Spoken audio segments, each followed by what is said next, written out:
Good evening. Today is January 29, 2020, and it is 5:30. As a quorum of the board is in attendance, I would like to call to order the meeting of the Central Health Board of Managers. The first item of business is citizens' communication.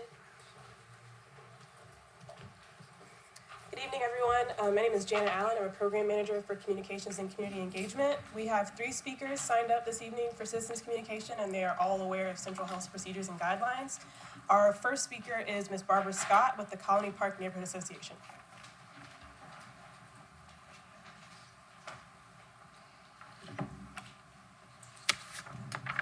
Good evening, everyone. It's always a pleasure to be here and speak to you. I usually bring paper. I did not bring paper this time. I am here to lend my support to the interlocal agreement that you will be voting on this evening for Central Health and for the City of Austin, along with Catalyst, who will eventually be our developer for the 208 acres. This interlocal agreement will bring Central Health to the area, hopefully on 5 acres, maybe a little bit more. We don't know, but this will allow them or allow you to look at the property and see what we can do about bringing healthcare to that part of the Eastern Crescent. I ask you to pay close attention to this. This is vital. It is vital for Central Health. It's vital for the community. It is vital for this development. We are looking for this development to be the anchor tenant. And in doing that, we are also working with other City of Austin departments. I've been speaking with Mr. Giesland about a library. We don't have a library east of 183. And since libraries are not as they were when I was growing up, now they are a meeting place. And hopefully we can partner with the City of Austin Public Library System to have a library within that building that Central Health is going to build. So I ask for your support. If there are any questions that you need answered, most of you have my email and my phone number. I'll be happy to do that. Thank you so much. Thank you for taking time out to be here this evening. Our second speaker is Lisa Owens with Central Health.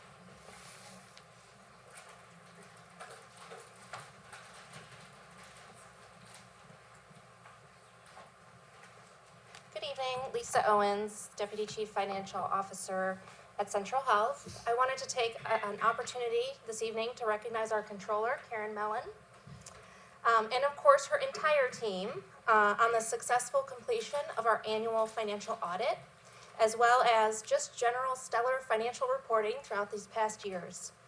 Karen has made a very brave and exciting decision to retire in March, and her expertise and professionalism will be truly missed.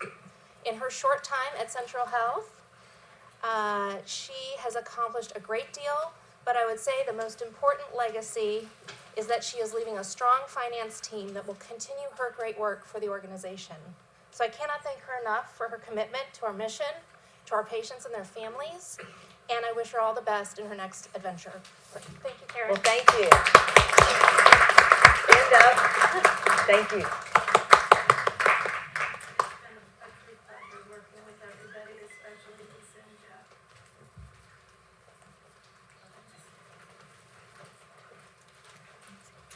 Our third speaker is Alice Vallejo with the Children's Wellness Center.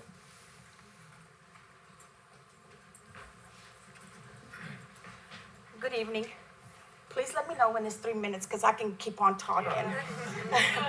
I just want to let everyone know that I do work at the Children's Wellness Center, but I'm talking for myself.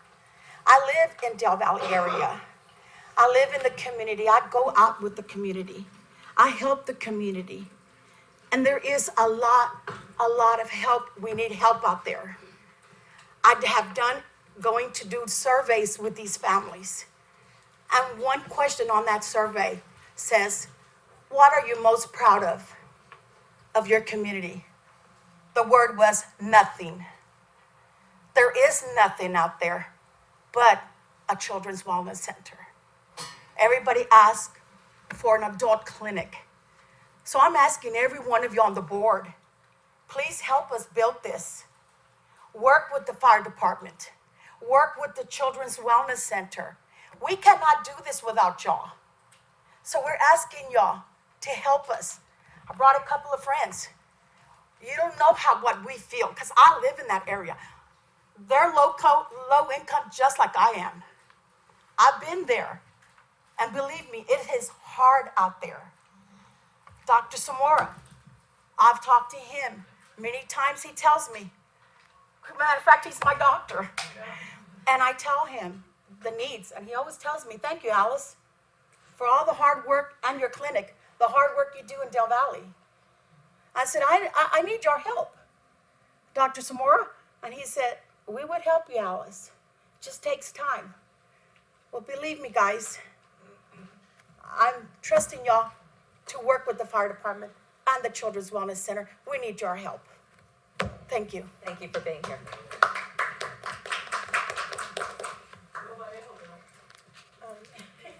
Our final speaker this evening is Lorena Sanchez with the Children's Wellness Center.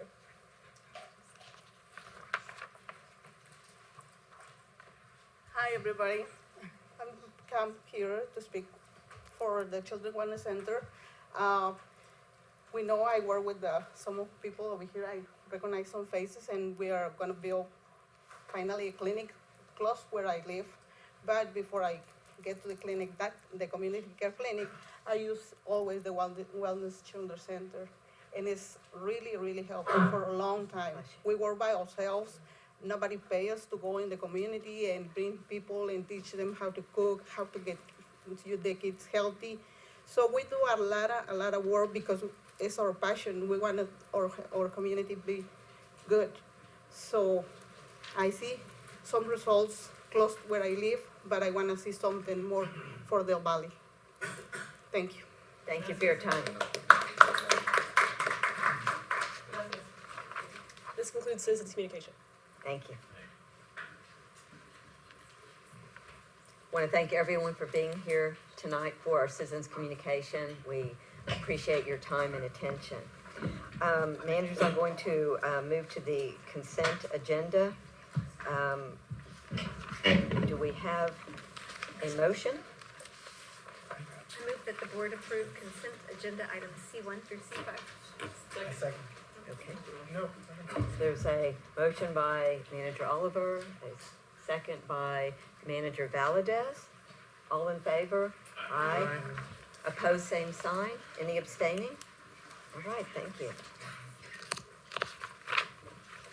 We are now moving to the regular agenda. Item 1, discuss and take appropriate action on a resolution honoring Abigail Aiken for her service on the Central Health Board. Abigail is here with us this evening. I believe she has some guests. Abigail, do you have some guests with you? Do you want to introduce your guests? I will. Yes, it's okay. Everyone's looking at you. That's all right. It's okay.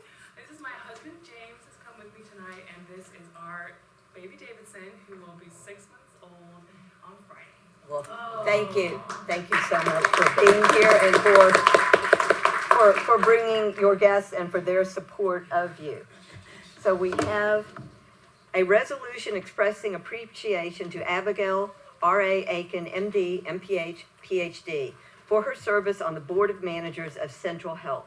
Whereas Ms. Abigail Aiken is an advocate for reproductive health and access to health care for all, and whereas Ms. Aiken teaches reproductive health policy as an assistant professor at the LBJ School of Public Affairs at the University of Texas at Austin, and whereas Ms. Aiken is also a faculty associate at the University of Texas at Austin's Population Research Center with her research area focusing on access to reproductive health services, and whereas Ms. Aiken started her career as a postdoctoral research associate and lecturer at Princeton University, and whereas Ms. Aiken also previously worked for the Texas legislature as a health policy analyst for the Office of State Representative Carol Alvarado, and whereas Ms. Aiken served on the Community Care Collaborative Women's Health Work Group, a board of health professionals charged with improving women's health care service delivery for Central Health and Community Care in Travis County, and whereas Ms. Aiken chaired the Central Health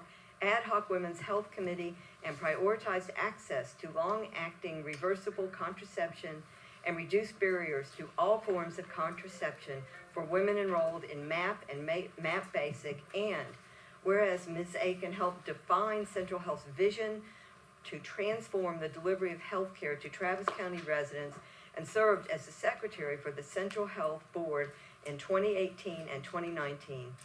And whereas Ms. Aiken improved Central Health's delivery of women's health care services in Travis County, and whereas Ms. Aiken brought unwavering dedication to the people of Travis County, especially for people who need access to health care the most, and whereas Ms. Aiken has brought steadfast commitment to her role as a board member, therefore be it resolved by Central Health that the board expresses its sincere appreciation and gratitude to Ms.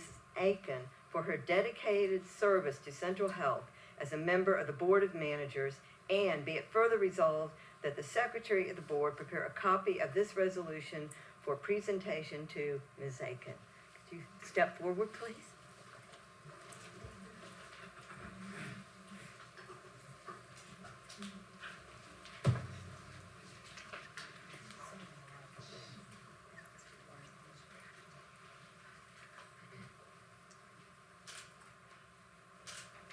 And I'm not going to get away that quickly. I have something else for you. Oh, goodness. You have some helpers to help you I carry. think I will need help to carry this. Thank you so much for your dedication.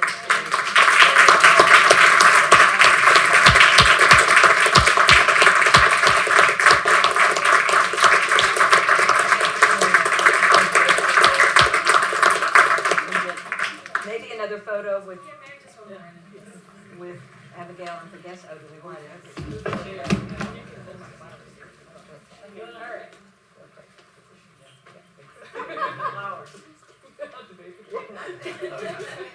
All right. Thank you. So much. Thank you, everybody.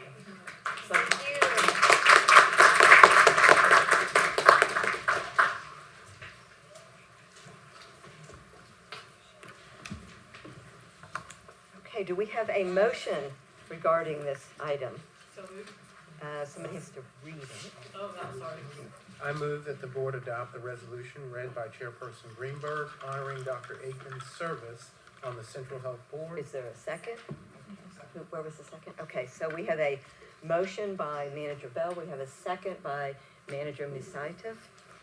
All in favor? Aye. Opposed, same sign. Any abstaining? Unanimous. Thank you. Thank you all. Thank you. Thank you very much for the, I'm sure I'll talk, so I'll just be really quick here and say thank you for the honor of being able to serve with you. Thank you for all of the things that I've learned, the opportunity to put policy and research into practice, the opportunity to watch how you change things in a community, the opportunity to hear from community members who come and tell us what we need to do next, and to be able to try to respond to those big challenges in real time. As someone who teaches public policy, researches public policy, I learned a tremendous amount during my time on this board. I am sad not to still be with you, but I promised my family I would never go back to school, no more degrees, no more letters after my name, except now MOM, that's my new address. Thank you all Well, so very much. We appreciate it, and we know that your plate is blessedly a little more full now. Thank you. All right. Okay. So, number 2, receive, discuss, and take appropriate action on a presentation of the Central Health Fiscal Year 2019 financial audit. Lisa Owens will introduce our presenters from the auditing firm of Maxwell, Locke, and Ritter, who will be presenting. Okay, well, thank you again. I'd like to introduce Maxwell, Locke & Ritter. The Budget and Finance Committee did receive this report last week. We're joined by partner Jimmy Romel, who led our engagement. He will be presenting, again, our audited financial statements for Central Health and our component units. And as you may recall, we have a financial order from Travis County that requires our audit be completed by February 28th. So we will be distributing in accordance with that policy and posting the financial audit on our website just as soon as the documents are prepared. later this week. So with that, I will turn it over to Maxwell Locken-Ritter. Thank you.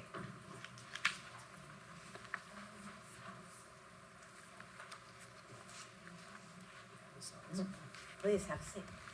I'm trying to get the slides ready for me, but in the meantime, so as Lisa mentioned, last week we presented to the Budget and Finance Committee, and so just between what we presented last week and today, the CCC and the Community Care audit reports, which are component units of Central Health, have been approved. And so the numbers in there that have not changed from last week, but just want to let y'all know those numbers are actually now final. So I'm all waiting on. Okay, that's fine. I can kind of go through my notes.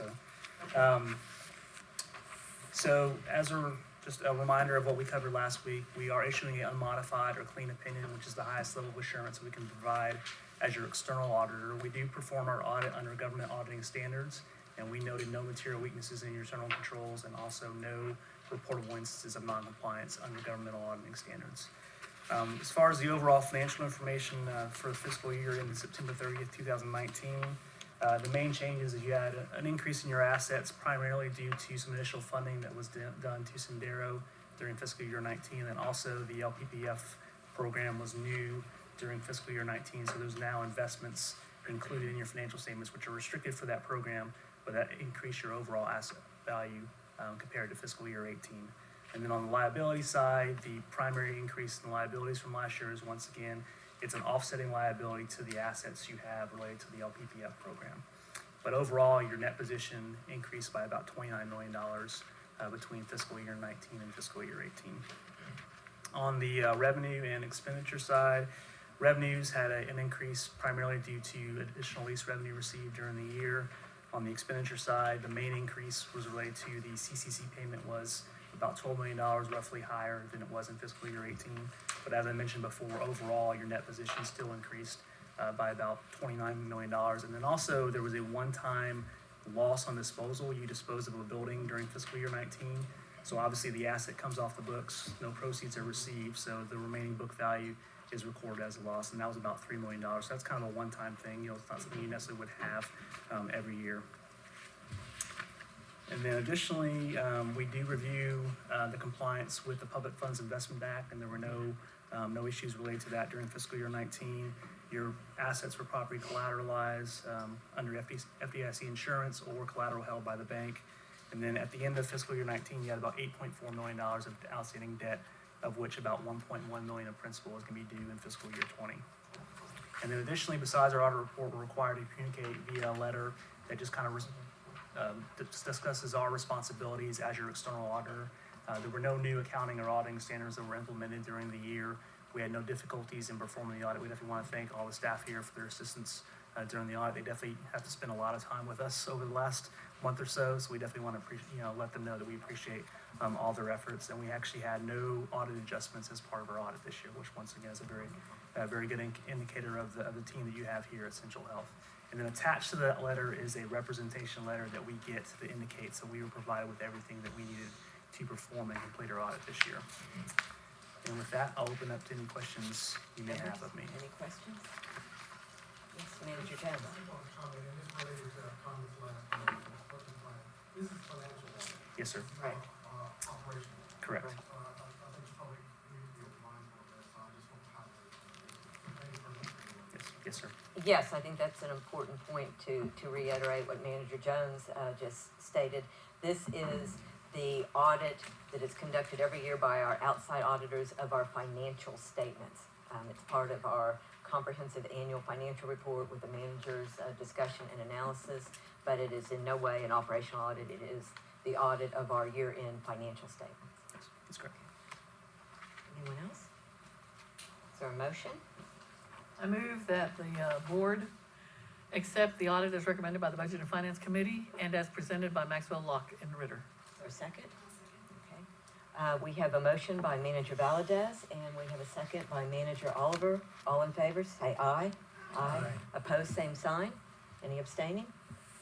All right, we're passed. Thank you. Motion has passed. Thank you for your time. Members, I do need to note that we will be taking 2 items out of order this evening on the regular agenda. We will switch agenda items 10 and 4.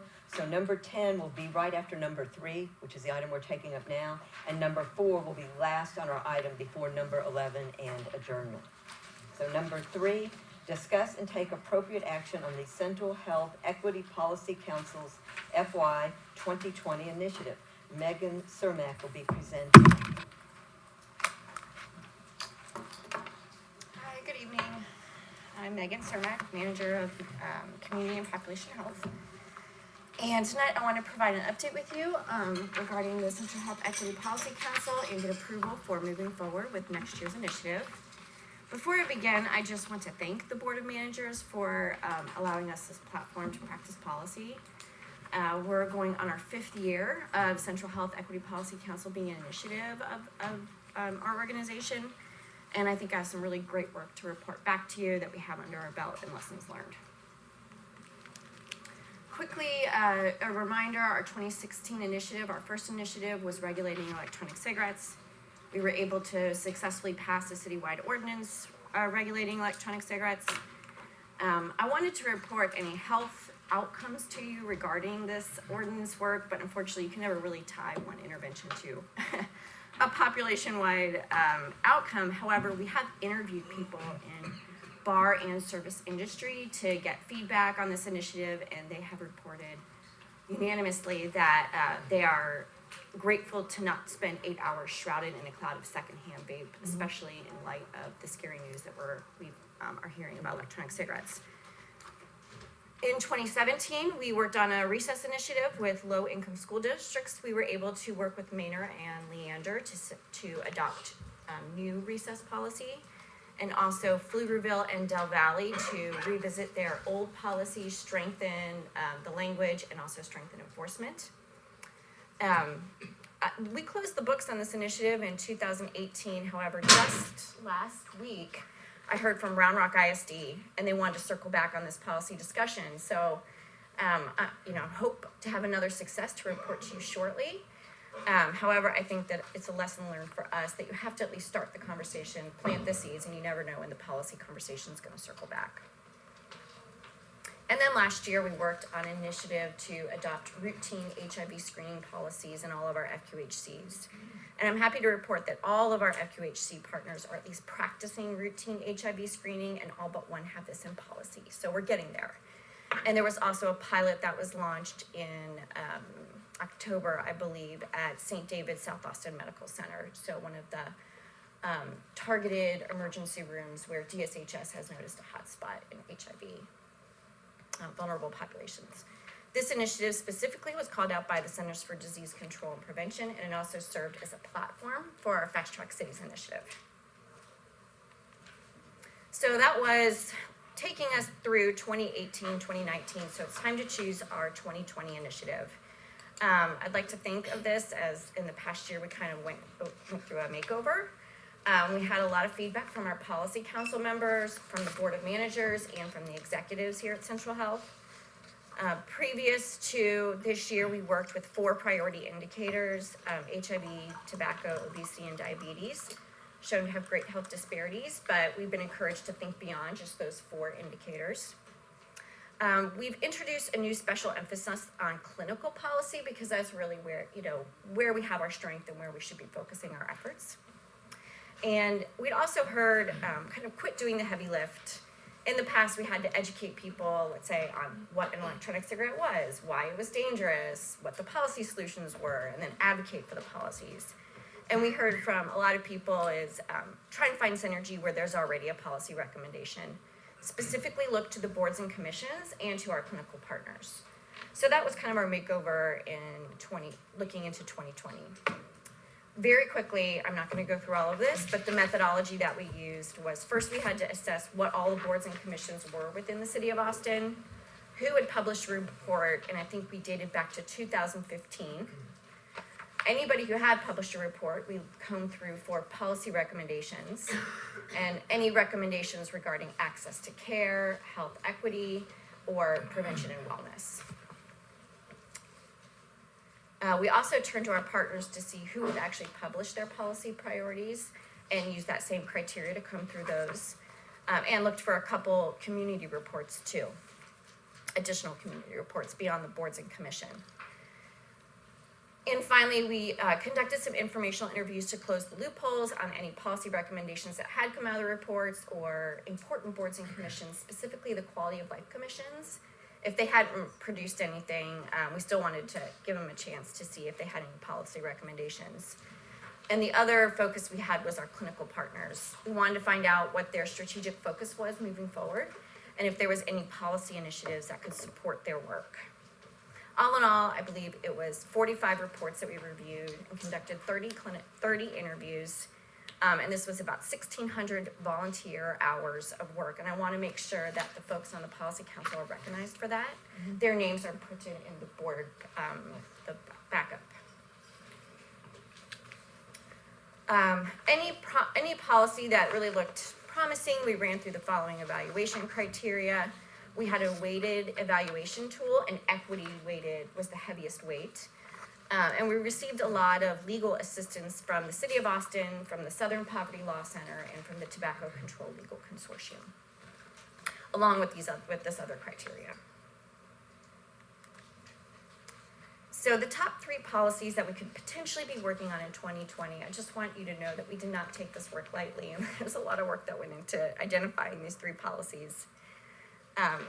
I'll run through these very quickly, but just so you know what would happen next is, should you all approve these 3 policy initiatives, we would bring them to a vote in front of the entire Central Health Equity Policy Council, and they're convening next week on February 4th. They'll choose one policy to work on in 2020. So the top 3 policies that we identified, one was coming out of the Joint Inclusion Committee, and that was a requirement for all city departments to capture and analyze comprehensive demographic data and transparently report the outcomes. The Joint Inclusion Committee has this handled with the city, where we would come in as we would go to the Commissioner's Court and ask that they mirror this initiative with their social service contracts, and then also to our healthcare provider partners to make sure we're all collecting and reporting out the same data. This particular policy is being championed by one of the chairs of the Joint Inclusion Committee and Mark Hernandez of Seton. Our next policy for consideration is prohibiting the sale of flavored tobacco products. There was a lot of regulations that recently came down the pipeline regarding sale of tobacco products and also electronic cigarettes. However, there are a lot of loopholes, and we feel there's opportunity here at a local level to make this more impactful on the people that we're trying to help. And for transparency, I do want the board to know this is the only one policy that we know there will be organized opposition against, so the tobacco industry and the vape shop owners. And then the third policy for consideration is coming out of the Human Rights Campaign, and it's called the Healthcare Equality Index Accreditation. So this is a national benchmarking tool for LGBTQ care.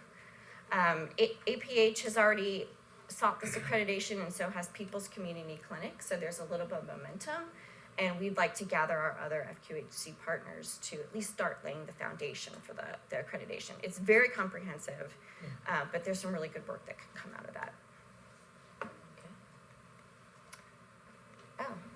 I believe that's it. I'm sorry.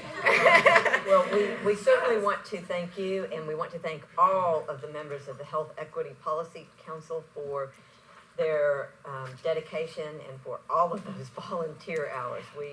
We are very grateful to them. Members, do you have any questions at this time? Yes, Manager Valadez. Okay. Let me just make sure. Are there any questions? Yes, Manager Jones. One quick question. You alluded to in your first presentation about Leander School District. Is that to the degree that it impacts Travis County? Yes. School district, because there is schools in Leander ISD that are in Travis County. Yes. Right, so that's, I just want to make sure that was understood. Okay. Anything else, members? Yes, Manager Valadez. Ms. Seifert, sorry. All this work and all the volunteers who really dedicated their time to this really important work that really impacts many people. And I understand the work that you have done and everyone. I've been part of it, and it's not easy work, especially with all the challenges that you come across. And I hope, whatever policy that comes forth, I'm sure we'll all support it. I also see a momentum with the second policy on the state level and a national level support, giving all what we've heard about the harmful effects of tobacco products on the youth. And Thank you. thanks in any way that we can support you. Thank you. Thank you, Manager Misato. Did we have a couple of questions? I Yes, just had a Manager comment to Valadez. make. Because I would have liked for the e-cigarette and vape stuff to have been considered the first time around, but it wasn't. But I'm glad it's here. With that in mind, there are many adult day habs and some schools and some other locations that deal with the special needs population, adult population, and daycare centers that have vape shops located in the same complexes that they may be located in. If they happen to be located in an industrial park, they're right next door. If they're located in a strip shopping center, they may be next door. So I don't know if they would entertain a possibility of adding that the city, anything that the Integral Care or our enterprise members, if there's an entity that's getting any of our monies to support people in those locations, and if it's located to a vape shop, that they bear pressure on city council and county commissioners to separate them by a number of feet, okay? Like within 500 feet, we don't have a liquor store. Within 500 feet or 1,000 feet, we don't have a vape shop or a tobacco place that would attract the attention of children, okay? Or even those that are special needs that may not necessarily be competent to make their own decisions. I didn't know, I'm just suggesting that. But aside from that, thank you for your work, and I'd like to make a motion. Okay. Sorry. I move that the board approve the 3 recommended options in the equity, from the Equity Policy Council's presentation. Your second. Thank you, Megan. Okay. Second. All right. So we have a motion by Manager Valdez. We have a second by Manager Zamora. All in favor, say aye. Aye. Opposed, same sign. Any abstaining? Motion passed. Thank you. Thank you everyone for your hard work. Really appreciate it. The next item, as I alluded to, were out of order, is number 10. Receive advice from legal counsel on the applicability of the complaint resolution policy for employees who report directly to the president and CEO to any pending complaints and status of any such complaints. Staff of the Travis County Attorney's Office will be presenting.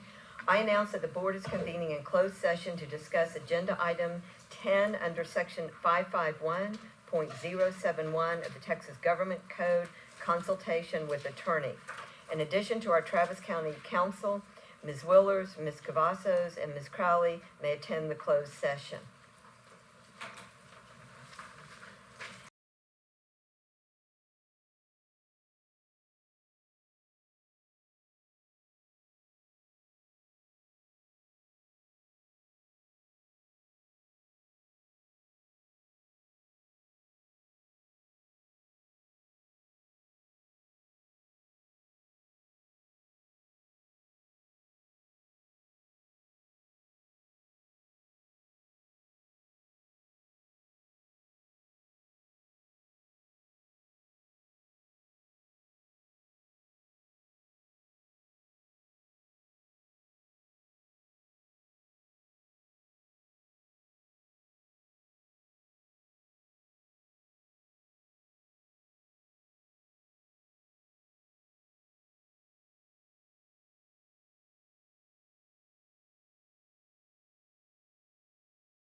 All right, members, we have come out of closed session on item number 10, and no motion is necessary. So we will move on to item number 5, discuss and approve execution of an agreement between Central Health and Ascension Seton to engage Anthony DiLeo as a mediator. Our outside counsel, David Hilgers and Zubin Kumbata with Hush Blackwell will be presenting. Welcome. Thank you. Thank you.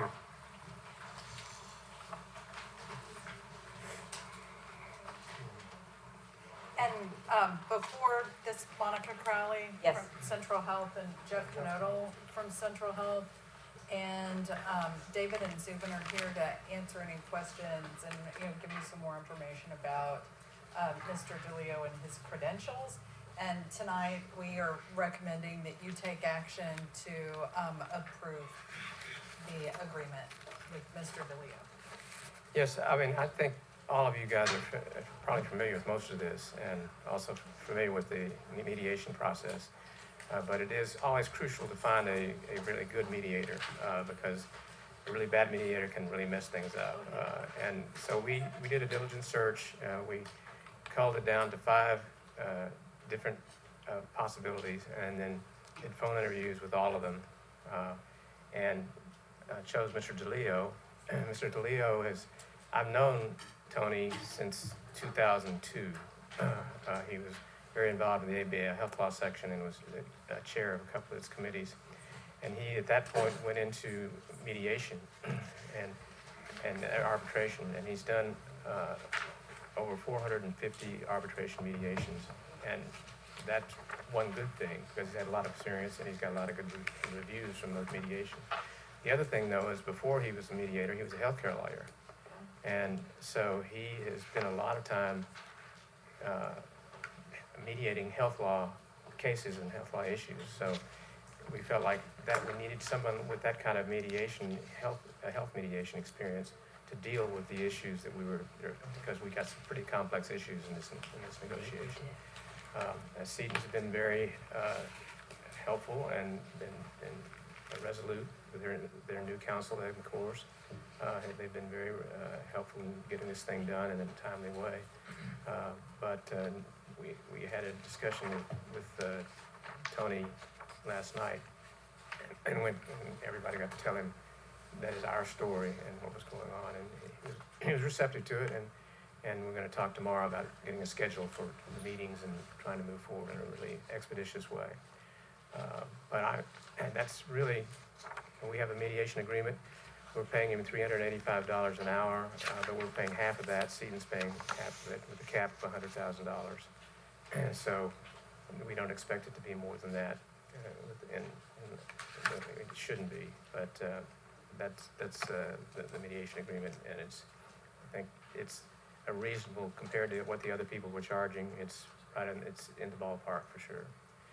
So that's really the only thing I wanted to let you guys know. And if you have any other questions about the mediation process or Mr. DiLeo, I'll be glad to try to answer them. Members, any questions? Manager Just one, Valadez. and I know it's probably not even necessary, okay? Otherwise, he would not be recommended. But I just wanted to ask whether he has ever had or done business with anyone with, associated with Ascension. We asked that question specifically, yes. Thank you. Yeah, Just had to ask. no, he is not. He's not been involved in anything in Austin, actually. Well, anywhere, Ascension's national. Right, but he hadn't had anything to do with Ascension Thank you anywhere. very much, sir. Ran the conflicts checks. Yes, we did. Okay. Yes, we did. That's it. So you ready for a motion? Anything else? Indeed. When we come out of, No, we're not in, We're not in closed we're in open session. Do we have, yes, Mr. Knodel, please. Clarification, so we're asking for authority up to $150,000. We don't anticipate it being that much, but just to be consistent with our Up request. to 100 or 150? 150,000. Okay. 150,000.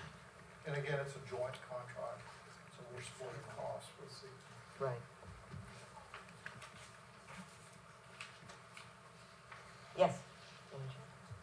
Well, thank you for that information, and then I've read his resume, and it's very impressive.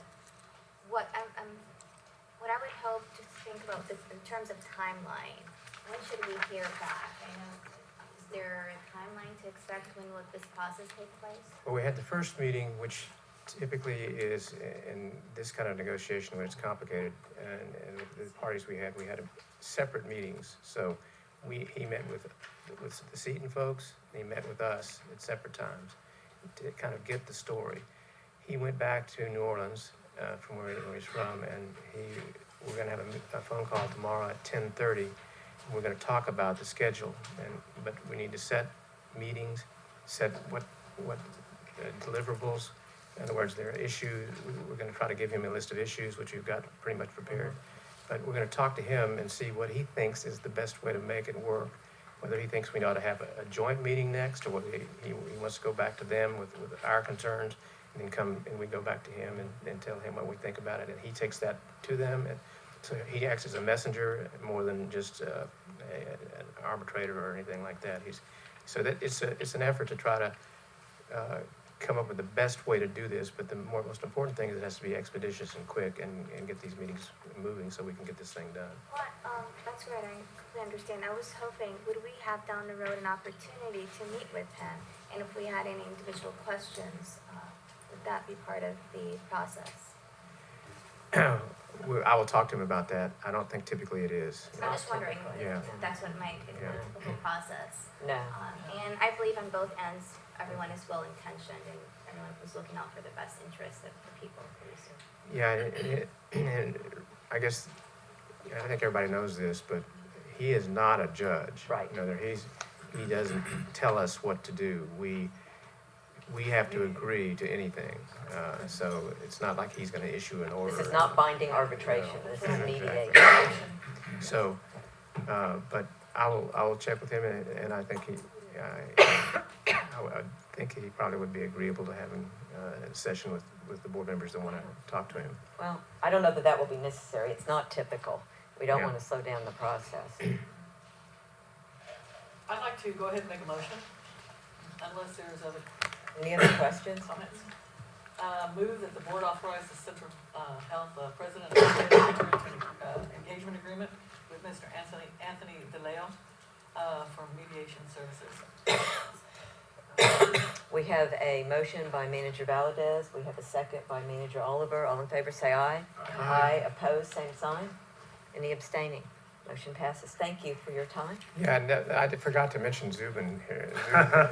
Zubin's like the real guy. But By the way, hello everybody. My name is Zubin Kambata. I'm a partner at Hush Blackwell and work with David. And he gives me the opportunity to try to assist you all in these and other matters. Medicaid reimbursement, this is the guy you talk to. So. Well, wonderful to have you on board, and thank you for being here and for your assistance. All right, Thank you. Thanks very much. Thank you. Thank you. thank you.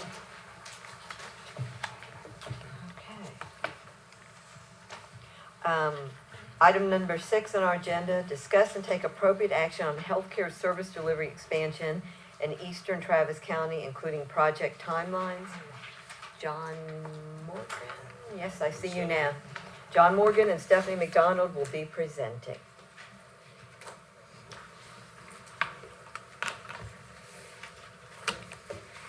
Thank you. Managers, I am here tonight as the reporting owner of the strategic objective around people in place. Happy to give you a couple of updates on our work in eastern Travis County. The first one on page 114 in your packet is an update on Hornsby Bend and the modular clinic that we are really excited is going to see its first patients. Community Care will open its doors to its patients on February the 10th. We'll have a soft opening, and this is a little bit delayed from where we reported last month, but there is now a March 7th community grand opening scheduled. We will make sure that you all get invites. And a lot of work has gone on between the two teams, respectively, at Community Care, as well as our construction folks here at Central Health to make this happen.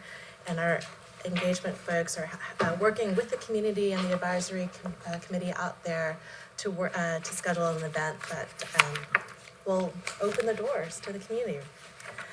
We also have an update in your packet around Colony Park. We should have more information, we hope, in the next few weeks about the relocation of the Resource Center.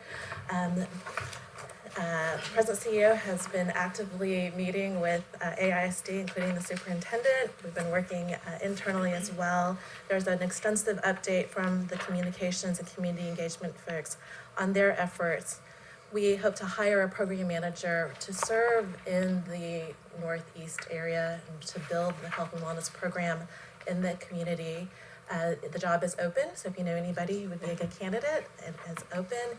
We will probably pull down that posting and review applications in the next week or so, and then hope to have somebody selected with the help of the community in February. So that's the current schedule for that. And then I am happily joined by my colleague, John Morgan.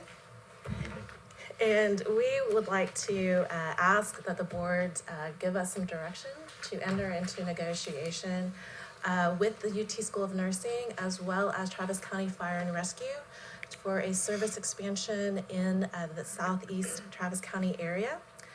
Specifically, it is a property that is owned by Travis County Fire and Rescue on South US Highway 183. It is an existing fire station. The Travis County Fire and Rescue had intended to use this space. It's a second-story space for administrative offices, but have offered that space to the School of Nursing to operate a health center out of this location. The proposal that was presented to us did have some challenges for us. That we were not able to meet our statutory requirements with the proposal that was given. It did not fully comply with our interpretations of state and federal law. So we have made some modifications in our recommendation that we hope you will give us direction back. So the recommendation is really 3 parts. One is to enter into negotiations with Travis County Fire and Rescue for a fair market lease of that space. We would then, and I'm gonna turn this part over to John, work with the School of Nursing. Sure. So, good evening. Before I start, just like to recognize Dr. Morgan is here from the School of Nursing today. Just want to thank her for her partnership and persistence and patience. We're taking another stab at this, and same goes to Travis County Fire Rescue. I think everybody's very well intentioned trying to bring services to this area, and we're trying to pull all the pieces together and the different parties and a lot of limitations and considerations that go with each of these entities trying to work together. So it's pretty complex, as I think was mentioned in public comment actually, and it just takes time. So happy to bring this recommendation to you. In addition to the fair market value lease that Stephanie mentioned, there's another component that would be an equipment purchase by Central Health. So this would be Central Health owned equipment for this clinic space. It would be purchased by Central Health for use and maintenance, for use by the School of Nursing, and the School of Nursing would maintain that equipment over its useful life. We would also need to enter into a space use agreement for the School of Nursing to be able to use the space that Central Health leases from Travis County Fire Rescue. And then really the final component is a services agreement that would compensate the School of Nursing for services. That piece is actually already in place. As part of our FY20 budget, we anticipated this and made some adjustments to our services agreement with School of Nursing in anticipation for expanded clinical services in Eastern Travis County. Did I miss anything? No, in our recommendation though to you, we mentioned that we would like to see a sustainable business model. I'm happy to report that the School of Nursing has a grant from St. David's Foundation. I believe it's $77,000. Is that right, Dr. Morgan? And that is really to help see those patients that need care from outside of Travis County or may not be eligible for our coverage. And I think that will really help them be more financially sustainable as well. And I think the other part that we want to make sure, we just want to be clear that whatever we do, we can bring back to you, the board, if you would like to see the terms of the lease with Travis County Fire Rescue. Anything else?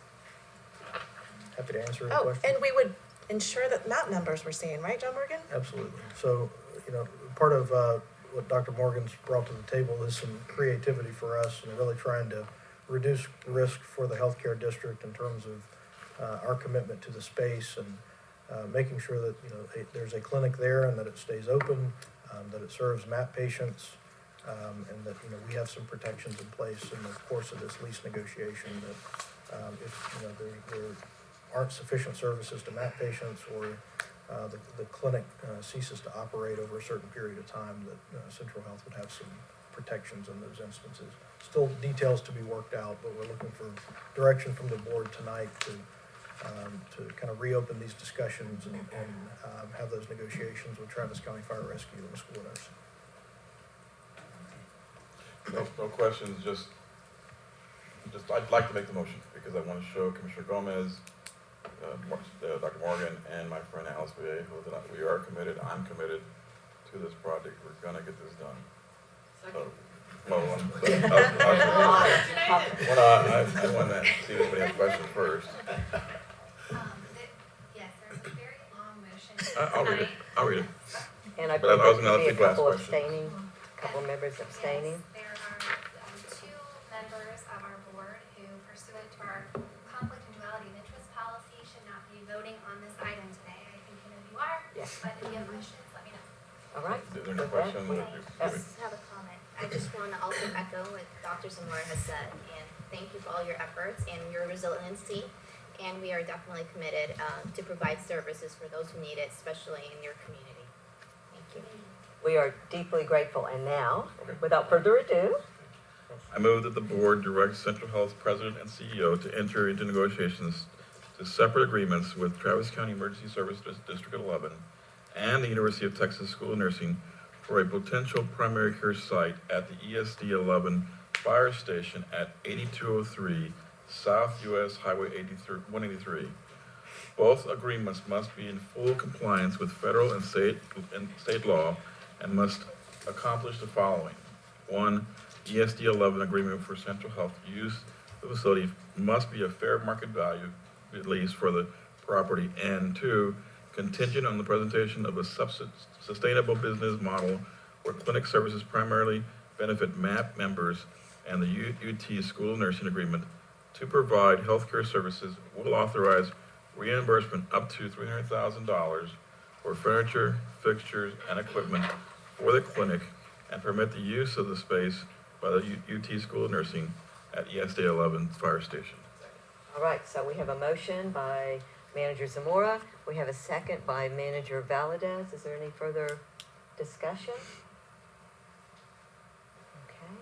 All those in favor, aye. Aye. Opposed, same sign. Abstaining, same sign. We have 3 abstaining? Have a conflict. Yes. And those who are abstaining are doing so under the board's conflicts policy. It has nothing to do with the merits of the matter before us. And that would be Manager Zuniga, Manager Jones, and myself. Thank you. All right, it is approved. Thank you, Madam Chair.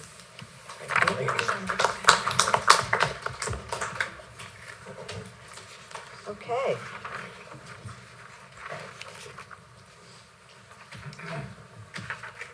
Next, item number 7, discuss and take appropriate action on an interlocal cooperation agreement between Central Health and the City of Austin for a feasibility study of potential facilities development on certain city lands. Stephen Lamp will be presenting. Welcome. Thank you. Good evening, managers. Thank you for your time. There's a memorandum included in the packet, so I'll try to be very brief. We have been cooperating with the City of Austin for probably more than a year and a half now to study potentially locating a new health and wellness facility as part of the city's plan, the master plan community on Loyola Lane in the Colony Park area. The city modified their RFP in search of a master developer to basically set up to 5 acres separately for potential use by Central Health. So we've been advancing that study. This interlocal agreement is basically defined as up to $40,000 commitment to allow continued basically shared information, shared effort. These are efforts, the studies that we're performing, utility studies, feasibility cost estimates, are both tasks that either the city and or Central Health would have to perform independently. We're actually capturing some economy of scale by cooperating and sharing the information. This does not commit Central Health to locating anything there. It's really helping the city define what might come. It's helping to cooperate, better coordinate what might eventual development. Just a quick example, if we were to develop a building in there, we need a 6-inch water line. Well, if you have a master plan community coming behind that, it doesn't make a whole lot of sense to just install a 6-inch water line, so you would upsize it to provide services for additional utilities and additional needs. So we're just trying to coordinate all of that studies. And with that, I will keep quiet unless you have questions. Thank you, members. Questions? Do I hear a Long time motion? coming. So do we need to take action on this item? We do need a motion? Yes. I'd like to move that the board authorize Central Health President and CEO to execute an interlocal agreement with the City of Austin for the process of conducting a development feasibility study. Is there a second? All right, so we have a motion by Manager Valdez, a second by Manager Oliver. Any further discussion or comments? All in favor, say aye. Aye. Opposed, same sign. Any abstaining? All right, motion passes. Thank you, Mr. Lamb. Thank you. We will move now to item number 8. Discuss and take appropriate action on Central Health owned or occupied real property, including possible delegation of certain authority related to such property to the president and CEO and potential property for acquisition or lease. We will continue to hear from Mr. Lamb. Thank you. Thank you again. And again, there's a memorandum included in the board package, but very briefly, the Journeyman Group is developing a low-income housing development essentially adjacent to our property in the Georgian Acres location. They have contacted us and request, yes. West of 35. West of 35 between. That little section. Yes, between Wansley and Powell Lanes. So basically at the end of the day, we own, Central Health owns 4 lots in that location, totaling about 1.25 acres. We have previously tried to bid them and auction them. We've got very disappointing results. We are in discussions periodically with HACA to potentially transfer the lots for their use.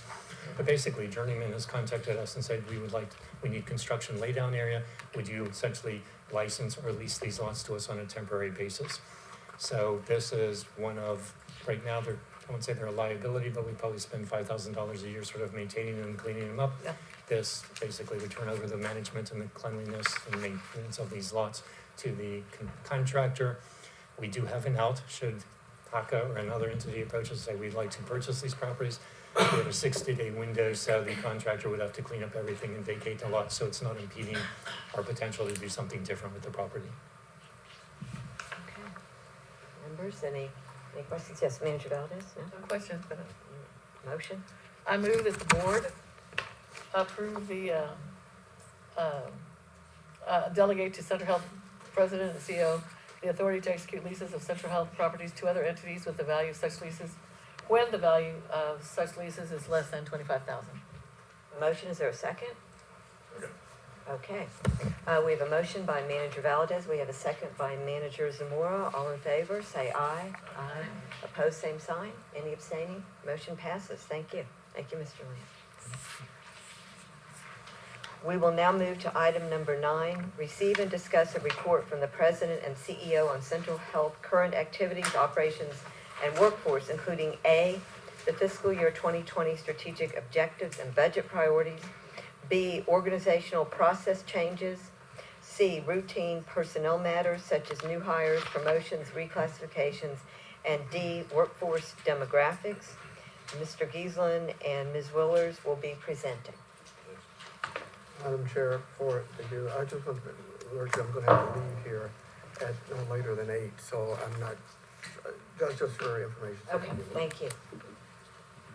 Good evening. I'll be brief. Members, there's a memo in your packet, but it is just, the first 2 sections are really reminders of what our organizational objectives are, as outlined in the budget resolution for fiscal year 2020 that was adopted by the board. And you can see those 7 areas there, the Central Health Premium Assistance Program, all the way down to the electronic health record. You've already heard some updates on some of these activities tonight, and also in other committee meetings, but we're putting together a report out, in addition to dashboards that shows various service levels and patient demographics. It also shows how we're doing on progress related to these key projects and outcomes you all adopted in the budget resolution. And as noted, those projects that are listed there feed into and support our 3 strategic objectives, again, that are adopted by the board. And those are to develop healthcare based on people in place, implement patient-focused and coordinated healthcare, and third, implement a sustainable financial model for healthcare delivery, including optimizing the Brackenridge redevelopment. There's a lot more that this organization is doing, that this enterprise is doing, even beyond Central Health, thinking about community care and Sendero. But again, this is just the tip of the iceberg in terms of some of our big picture objectives that we have for this year. Organizational and process changes. We're allocating more time to a lot of internal improvements. And if you think about the changes that Central Health has been through, and I'll use the term or the phrase that Jeff coined back during the budget hearings with the county, I mean, this is the year of change. And I would say it's going to be just much more than 1 year. But as we grow in sophistication and also in size as an enterprise, so too must Central Health grow and change as a healthcare district. And we've got various working groups that are set up and learning how to work in team environments, but also we have cultural task forces set up dealing with internal communications and how do we improve upon our internal communications in all directions within the organization, and also a group set up to begin looking at inclusivity and equity and how we bring that about internally as we seek to bring about equity and inclusivity externally. So there's a lot that would point out that it's organizational change work, because as our landscape and our operating environments change, so too must the agency. We are also, the last point I'll make on that is, and I've showed you the business decision workflow process. Again, that's very, very generic, and it's adapted as need be as the exception, not the rule, but implementing decision workflow, which involves the development of business cases. You've seen one of those example of one of those business cases brought to you tonight for the Southeast Travis County ESD 11 UT School of Nursing that has to go through a process, and the same thing for new ideas and new initiatives that are coming up for this coming budget development season. We'll be running it through that business flow and developing business cases so that when we bring you something for budget consideration, you know that there's some initial planning behind it. So those are the organizational and process changes that I wanted to highlight for you. Following this memo that's in your packet, you have some workforce demographic information that we'll be bringing to you quarterly to report on not just turnover, but who are we as an organization? What do we look like? And be happy to answer any questions, but at this time I'll turn it over to Susan to present the workforce data. Sure, thank you. Thank you, Susan. So I'm not gonna talk about the charts in detail, but just to highlight a few things on the annualized turnover on this sheet or this page. You'll see that the trend line has greatly reduced from Q1 of 2019 to where we are now, ending first quarter in 2020. What you can expect to see in addition to this data the next time we present is more, I promise to have the different buckets as to reasons why people are leaving. That is not in this presentation, but it will be the following time when I present. Then we went ahead and broke it down by demographics, by race and ethnicity. And I went ahead and did another snapshot on our gender as well. And then we are going to continue comparing ourselves to the city of Austin as we're reporting on this information. So I thought it was interesting that, we're very similar. I know Mike and I have met with a few of you individually, and we've shared this data before. But, this is a very quick snapshot. I do want to add that next quarter when we present, we'll also highlight some of the efforts that we're focusing on in recognition, leadership development, and with our emerging leader program that I briefly talked about the last time. We're kicking it off tomorrow, so we're very excited about that and can't wait to present those participants that made it into the program this year. So happy to answer any questions, members.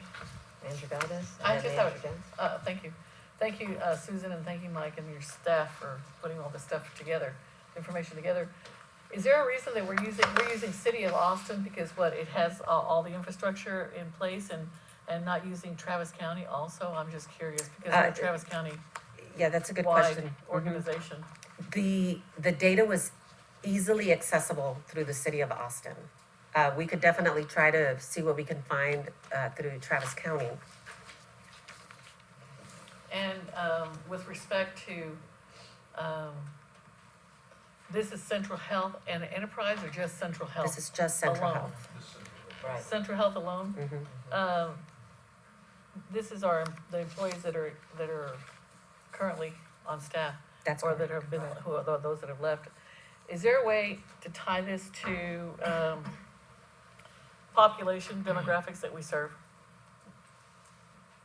I don't know if that makes any sense to you, but I was just wondering.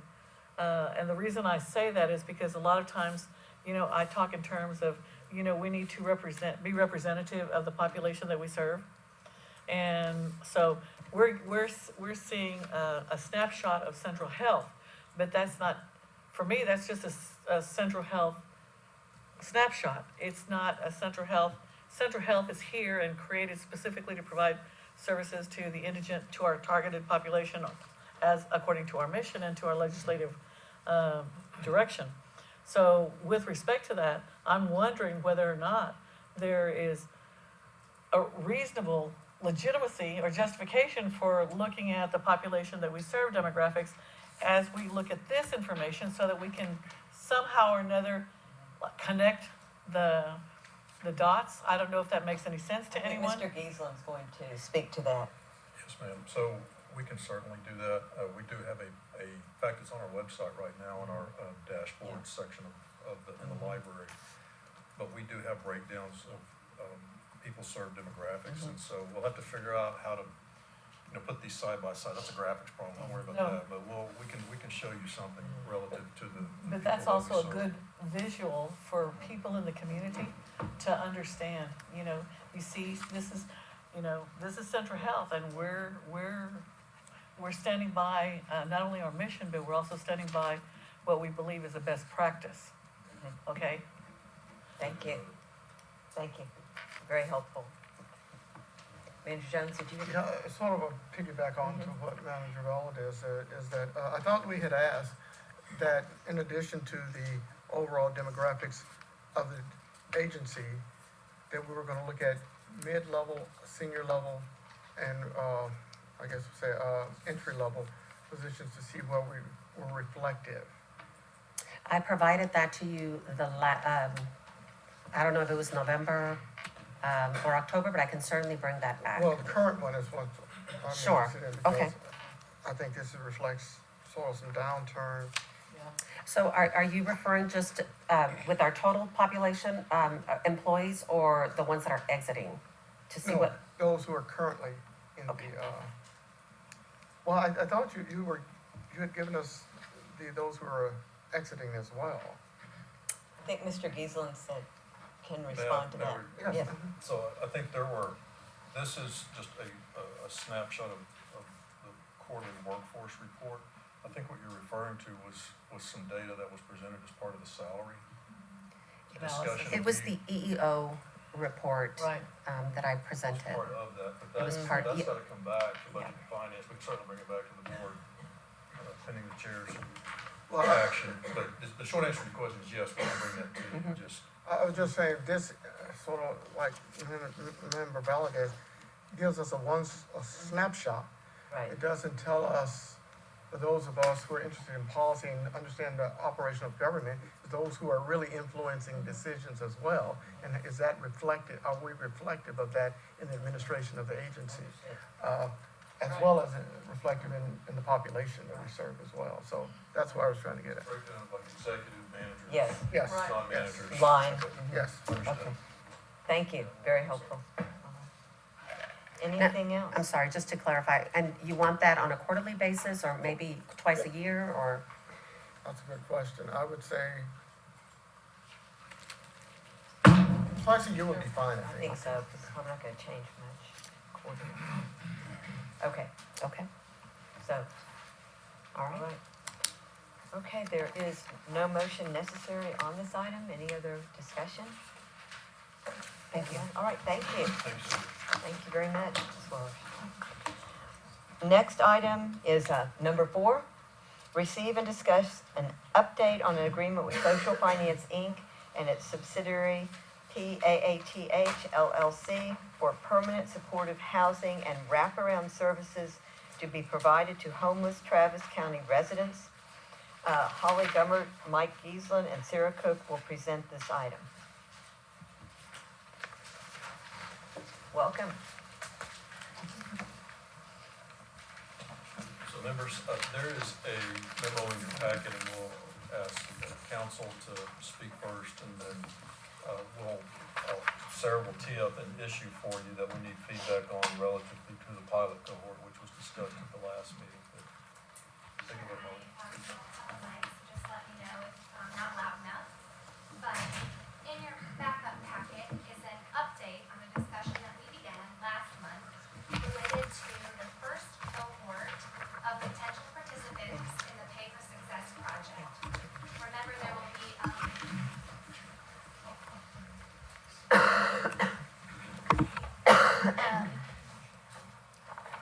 there will be 3 cohorts total over the 5-year term of any agreement.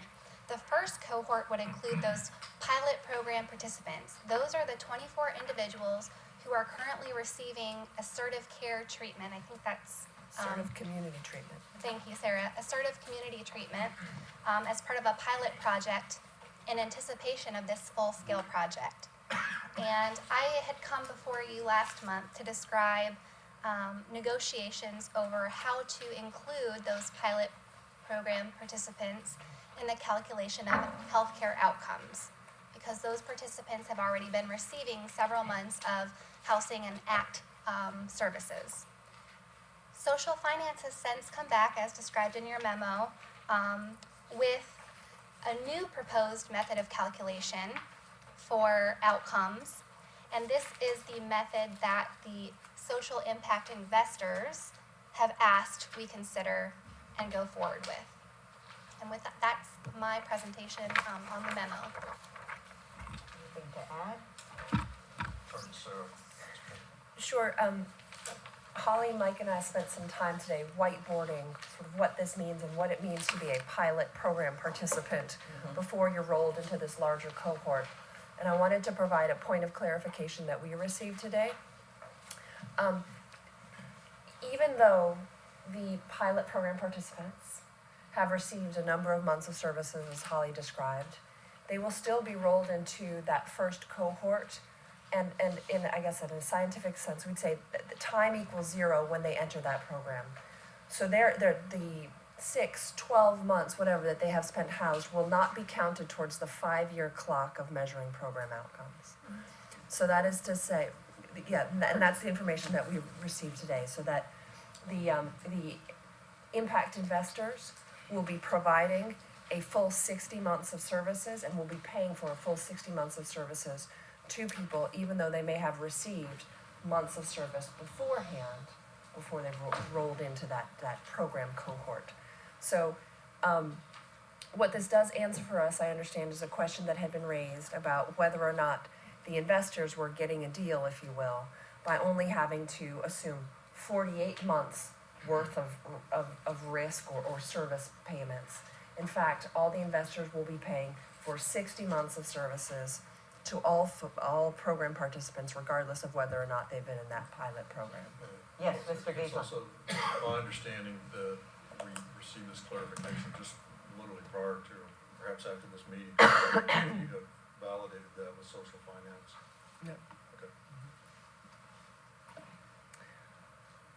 I think that the question before us is how to proceed. I don't see that there is a terrific pro or con with working off of what has been proposed by social finance, understanding that we'll be using those whatever months that the pilot program participants have been enrolled, their utilization will then count. And I think that the question for the board tonight then is whether we want to keep negotiating on this front or move this project forward, and I'm happy to answer questions about that, and I know Mike has some additional thoughts. Mr. Gason, just something to add? Yes, so I think it's a lot more favorable that they're taking on 60 months worth of risk versus 48. And, what this comes down to really is, does the board want to move forward on this project or not?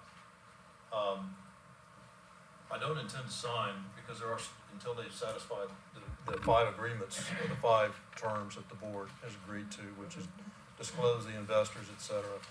So I think if we get this baseline issue resolved, then we can move forward. Not to say that, there might be other terms that come up that cause one party or the other to not want to sign or execute this agreement. But I think this baseline issue is probably the one issue that's, I think, was outstanding from the board standpoint, because you didn't want to see people wind up back on the street. I did circle back around. Sarah and I met with St. David's Foundation today. They were very clear that that didn't come from them. They're going to work with ECHO, with this pilot cohort, and if for some reason things don't work out with pay for success, that they're going to work on a transition plan, because it would just be unconscionable in their eyes, as I thought they would say, just to have this thing in for those 24 people that are part of that cohort. So I know that was another one of the board's concerns, is what would happen to the pilot, and we've validated that in our meeting with St. David's Foundation. Okay. Questions? Manager Misanta? Thank you, Sarah and Mike. I would actually ask us to move the needle forward. I believe this is an opportunity that will benefit the health and well-being of our most needy population, especially the homeless individuals.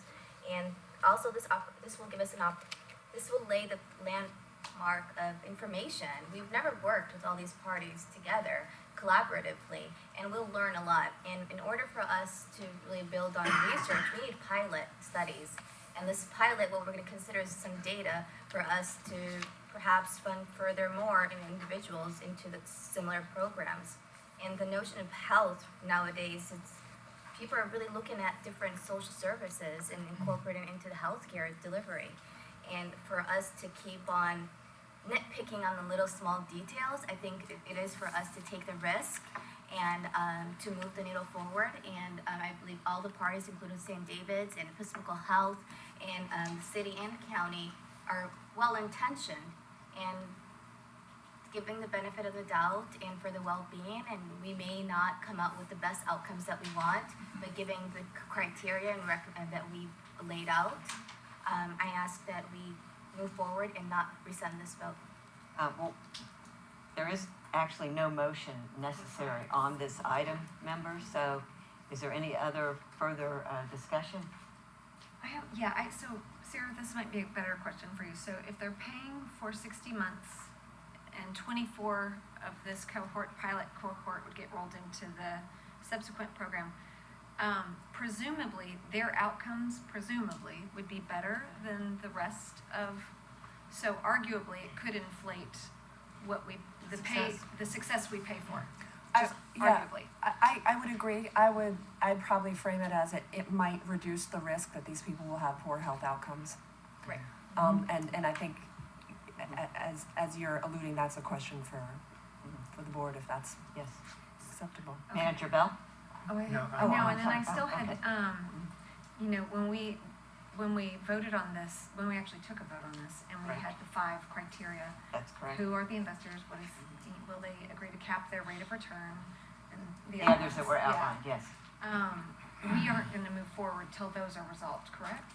Mr. Gates, that's what you just stated, correct? I just want to Yes. be We reiterate that. Yes. Those 5 have to be satisfied Yes. before we'll sign. Yes. Okay. All right. Manager Bell? That's a good point. about the 24 and the possibility that their outcomes could be affected based on the services that they had. But I do want to say that we're still on the hook for 600,000. It doesn't affect the money that we're going to put in. So, And I think what you mean is it wouldn't increase the amount of money we put in, it's capped. it's capped at Just to be 600. clear to people, yes, excellent point. Anyone else? Right. So I was gonna say, to that point, is the data, to your point, gonna be good data? If we're kind of skewing the entire success. thing, the Yeah. entire cohort, with some people who are arguably gonna have better outcomes just because they've been part of this a little bit longer. So is the data gonna be actually valid in its entirety? So just thoughts. I've also asked that question, and Let's hear from, yeah, I've just asked that question, I haven't received a response. I would trust that our partners are sophisticated enough to be able to discount, 10% or do some adjusting on I that. think statistically it would be pretty easy to Yes. control for it. Pilots are usually underpowered, so potentially there's no statistical difference between them, even if they did have some improvements. and I agree, it would, statistically, there would be some type of, or otherwise some type of pro rata that you could apply mathematically. All right. And the total number of participants is targeted at what, 220 or 250? 250.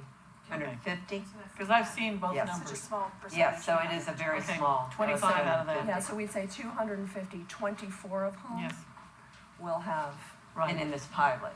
should have improved outcomes. Okay, Thank you. so there is no motion necessary on this item. I am going to move to number 11. Confirm the next regular board meeting date, time, and location. The next regularly scheduled Central Health Board of Managers meeting will be held on Wednesday, February 26, 2020, at 5:30 p.m. at the Central Health Administrative Offices, 1111 East Cesar Chavez Street, Austin, Texas, 78702. At this time, I'm ready to accept a motion for adjournment. I move adjournment. Second? I have a motion by Manager Bell, a second by Manager Valdez. All in favor? Aye. Opposed, same sign. Abstaining? None. We are adjourned. Manager.